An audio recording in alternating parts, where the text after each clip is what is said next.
La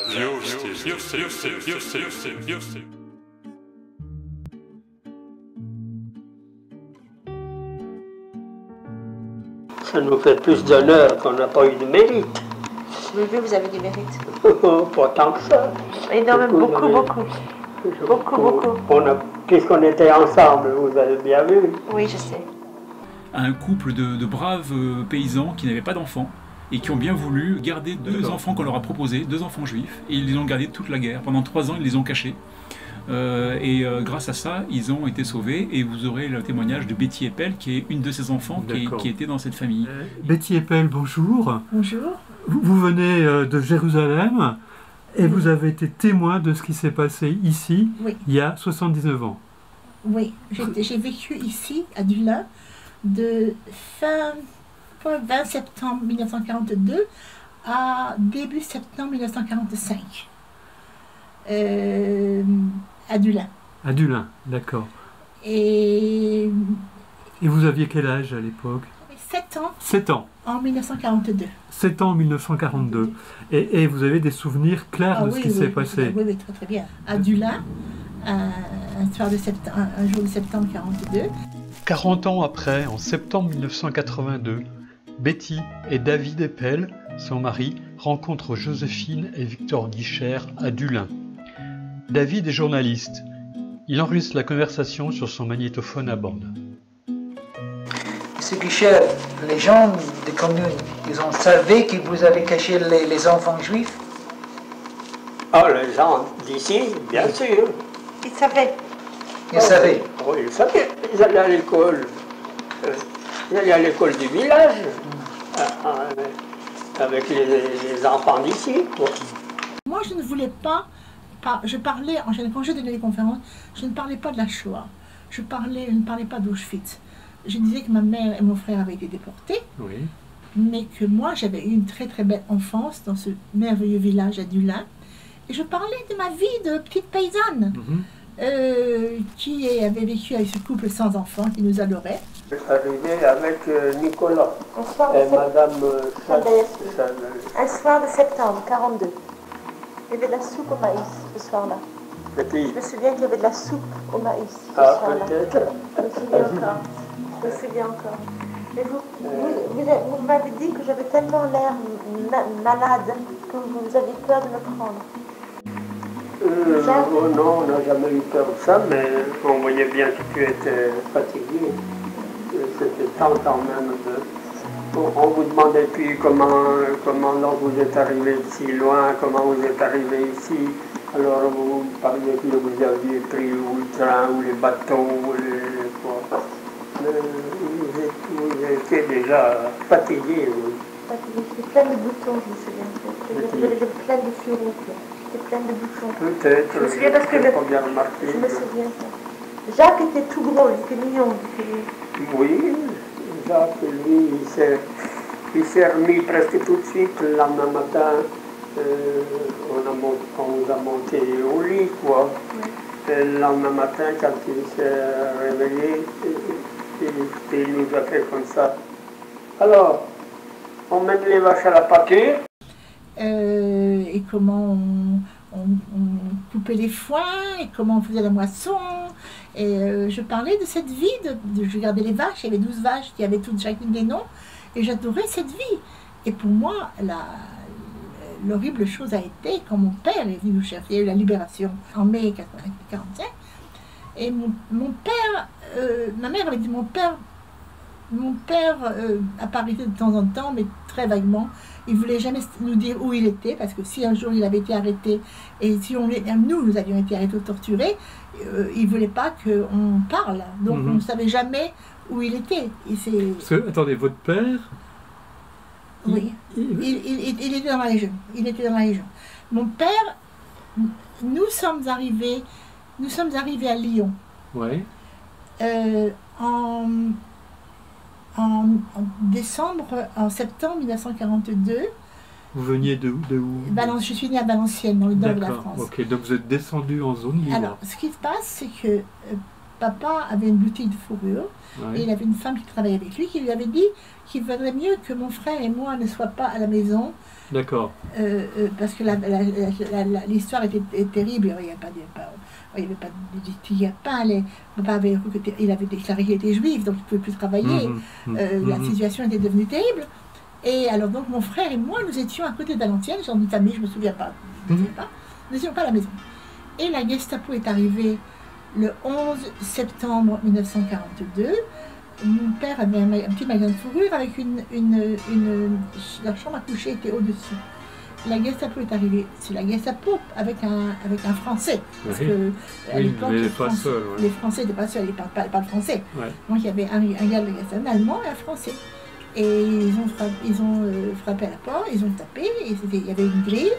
Et une dame à côté a ouvert la fenêtre, et le Français a dit à quelqu'un ici, elle a dit non. Et il lui a dit qu'il y avait quelqu'un hier, elle a dit oui. Si elle avait dit, ils sont partis il y a 1 mois, il y a 2 mois, ils n'auraient pas défoncé la porte. D'accord. Mais elle a dit, il y avait quelqu'un hier. Alors mon père, en haut, a entendu la conversation, il a dit à ma mère, prends le bébé qui avait 2 ans et quelque chose, prends le bébé qui était né en 40, ma mère était enceinte, on est déjà parti, en 40 on avait déjà évacué, on était allé en Normandie, ce bébé était né en Normandie, à Donfront. L'exode avait déjà commencé. Oui, on était sur les routes en 40, ma mère enceinte, ma mère avait accouché à Donfront, et puis on était revenu, il n'y avait plus rien dans la maison, tout avait été pris, on est revenu, puis on a recommencé à vivre normalement. Papa a dit à maman, prends le bébé, et viens avec moi. Elle me dit non, toi tu vas t'occuper des enfants, tu vas voir ce qui se passe avec les enfants. Moi, ils me feront rien. Il a insisté, elle n'a pas voulu le suivre. Il est parti, lui, avec un maillot de corps, en tenant une chaise à la main. Il a couru vers une place qui s'appelle Avenue Saint-Roch, vers là où la femme qui travaillait avec lui habitait. Il lui a dit cachez-moi, cachez-moi. Les Allemands sont là, cachez-moi. Alors elle a caché. Mais il lui a dit, avant qu'elle fasse des papiers, des faux papiers, il lui a dit retournez, allez à la gare, voir si ma femme est là-bas, et dites-leur que cet enfant n'est pas juif, n'a pas été circoncis, parce qu'il n'y avait pas moyen de circoncire à l'époque. Dites-leur que cet enfant n'est pas juif, que c'est un petit garçon qu'ils ont adopté. Alors cette femme, qui s'appelait Sylvaine,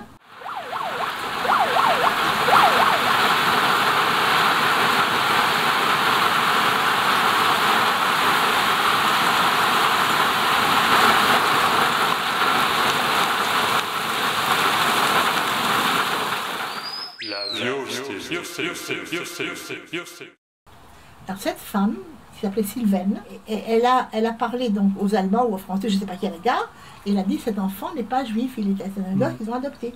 Et quelqu'un a dit d'accord, puis ils ont couru vers les Allemands, et les Allemands ont dit non, il était trop tard, il était déjà inscrit sur la liste. Mais elle a essayé. Puis elle est revenue chez mon père, elle est revenue là où elle habitait, et elle a fait faire des faux papiers. Mon nom s'appelait Lefkowitz, elle a fait des faux papiers au nom de Leroy. Oui. Donc je ne sais pas comment, elle a fait faire des faux papiers. J'ai retrouvé une lettre d'elle où je crois qu'on payait une certaine somme de monnaie au passeur, c'était un passeur belge, et on donnait la moitié de la photo, on donnait une somme de photo, la moitié de la photo, et quand il revenait, il a fait avec l'autre moitié, on lui donnait l'argent. C'est ce que je sais. J'avais retrouvé une lettre, et on est passé Valenciennes, le nord de la France, il y a les secours qui partent là-bas. C'était en septembre, fin septembre. Mes choses sont toutes, dans ma vie sont toujours passées en septembre. Fin septembre, il pleuvait, et alors il y avait cette péniche, il y avait du charbon, et il y avait mon père, et il y avait sa sœur, il y avait une sœur, et il y avait mon frère qui avait 5 ans. D'accord. Et ma tante, sa sœur, a pris mon père en main, il y avait une petite fenêtre, ils sont rentrés dans la péniche. Et papa m'a dit, il rentre. J'ai dit non, j'ai commencé à pleurer, j'ai dit je veux pas, j'ai peur. Moi. Et il m'a dit, regarde, tu vois les Allemands là sur le pont avec du fusil, et tu rentres pas, on va tous être fusillés. Alors il m'a poussé là-bas. Et jusqu'à aujourd'hui, j'ai peur du noir. Quand dans ma cage, je monte l'escalier chez moi, je fais toujours attention qu'il y ait de la lumière, j'ai peur du noir. On est rentré dans cette cale à charbon, il y avait du charbon, on était assis sur du charbon. Et il n'y avait rien, il y avait une bouteille d'eau et un paquet de biscuits. On n'avait rien. Et puis ça a commencé à marcher la nuit, je ne sais pas, 2 jours, 3 jours, je ne sais pas combien de temps. Et là, on n'avait rien à manger. Et je ne sais même pas où il y avait les toilettes, je me souviens pas. Je me souviens du charbon, je me souviens qu'on était assis du charbon, je me souviens de la bouteille d'eau, je me souviens des paquets de biscuits, je me souviens de rien d'autre. Je sais que le bateau, la péniche s'arrêtait la nuit, et on sortait, puis on cueillait des feuilles, on cueillait des racines pour essayer de manger parce qu'on avait tellement faim. Et moi, j'ai commencé à être couverte de furoncles et à être en très mauvais état. Et on est arrivé dans un endroit et on a pris un train. Et dans ce train, on est rentré, donc il y avait ma soeur, mon frère, et puis moi j'étais assise devant, et à un moment, la Gestapo rentre, et il dit « Papyre !» Alors papa nous fait un signe de ne rien dire, et il lui montre les papiers à la Gestapo, il regarde les papiers, et lui rend les papiers. Donc, autrefois, je sais pas. Donc, il y a eu beaucoup de fois comme ça où j'ai failli passer, puis il lui rend les papiers. Et on arrive à Lyon. Ouais. À Lyon, il y avait un appartement où il y avait le mari de ma tante qui était là, depuis quelque temps. Il était parti de Valenciennes, il avait un magasin, il était là-bas, et on est resté, je ne sais plus quelque temps à Lyon, je ne sais pas combien de temps. Je sais que ma tante m'a emmené chez un médecin, il n'y avait pas d'antibiotique, il m'a brûlé avec de l'alcool, c'est furent, etc. Il y a l'horreur. Et puis, quelques jours après, puis je sais que dans la rue, je demandais toujours, oui maman, il me dit, on va la voir, avec Michel, on va la voir là-bas. Et tout d'un coup, dans la rue, à Lyon, il nous a pris les mains, mon frère et moi, il avait des larmes dans les yeux, il nous a dit, je lui ai dit, oui maman, il a dit, les Allemands l'ont pris, il n'a pas dit la Gestapo, il a dit, les Allemands l'ont pris, mais t'en fais pas, après la guerre, elle va revenir. Et c'est la seule chose qu'il a dit, il n'a jamais parlé de ça. En septembre 1982, Betty Eppel et Victor Guichard, enregistrés par David Eppel sur son magnétophone à bande. En parlant avec ton papa, quoi, il dit que la maman n'avait pas voulu vous suivre et qu'en disant qu'elle avait un bébé dans les bras, on la laisserait tranquille. Mais quand il a pu retourner à la maison, il n'y avait ni maman ni bébé. Jamais il a reçu des nouvelles. En fait, elle est morte. C'est vrai, elle a été à Auschwitz. Elle est morte à Auschwitz.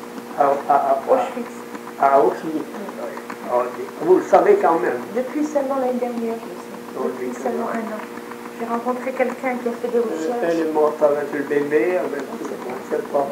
Oh, c'est horrible. Un gars qui s'appelait Nicolas est arrivé à Lyon. Et papa nous a dit, vous allez avec lui, Nicolas. Et vous savez, en 7 ans, on a passé par tellement de choses, vous ne posez plus de questions. Vous posez plus de questions. On y va, quoi. Vous faites ce que vous venez de faire. Donc, on est parti.